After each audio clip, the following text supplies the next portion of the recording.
పోపన్నం ఎలాగ ఈజీగా తయారు చేసుకోవాలో ఇప్పుడు తయారీ విధానం చూద్దాం. నిన్న వండిన రైస్ మిగిలిపోయింది, అది నేను తాలింపు అన్నం చేసుకుంటున్నాను. ఆవాలు, జీలకర్ర, మినపప్పు, శనగపప్పు లైట్గా వేసుకుంటున్నాను.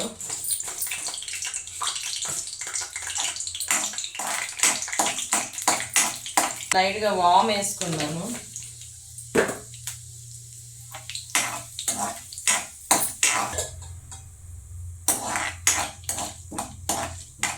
తక్కువ అన్నమే వండుతాను, ఆయనే మిగిలిపోద్ది. మా పాప కొంచెం తక్కువ, ఒక్కొక్కసారి తింటుంది, ఒక్కొక్కసారి తినదు, ఇంకంతే మిగిలిపోద్ది. వేగిపోయిన తర్వాత ఉల్లిపాయలు వేసాను. ఉల్లిపాయలు, తెల్లుల్లిపాయలు, పచ్చిమిర్చి, కరివేపాకు. వాము వేయడం వల్ల జీర్ణానికి మంచిదండి, డైజెషన్ సిస్టమ్ మెరుగుపడడానికి వాము వేస్తారు. తాలింపు అన్నంకి వాము వేస్తే ఆ ఫ్లేవర్ అనమాట డిఫరెంట్ వస్తుంది. అన్నం మిగిలిపోతే ఇలా వండేసి వెంటనే తింటే చాలా బాగుంటుంది, టేస్ట్ కూడా ఉంటుంది. లాస్ట్లో ఒక నిమ్మకాయ చెక్క కూడా వేస్తాను.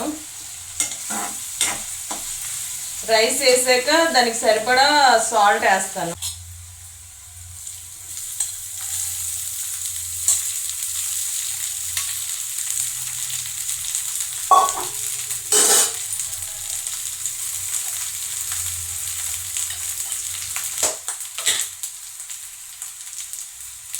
రుచికి సరిపడా సాల్ట్ వేసాను.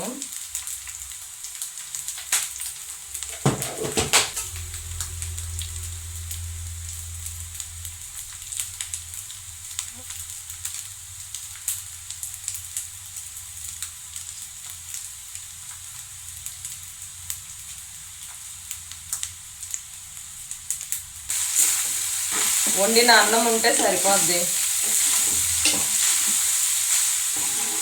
ఎక్కువగా తాలింపు అన్నం అంటే ముందు రోజు ఉండిపోయిన అన్నమే వండుతారు. ఎందుకు అంటే చల్లగా అయిపోతే చాలా మంది పిల్లలు తినరు, పెద్దవాళ్ళు కూడా ఇష్టపడరు.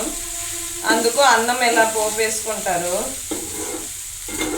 దీంతో ఏం కర్రీస్ లేకపోయినా పర్వాలేదు, ఈజీగా తినేయవచ్చు. వేడివేడిగా ఉంటే సరిపోద్ది. ఇంకా 2 నిమిషాలు మూతేసి తీసి కలిపేసి మళ్ళీ కలిపి సాపేయడం అంతే. ఈ వాసనకే, ఈ ఫ్లేవర్కే తినేయాలనిపిస్తుంది, అంత టేస్టీగా ఉంది.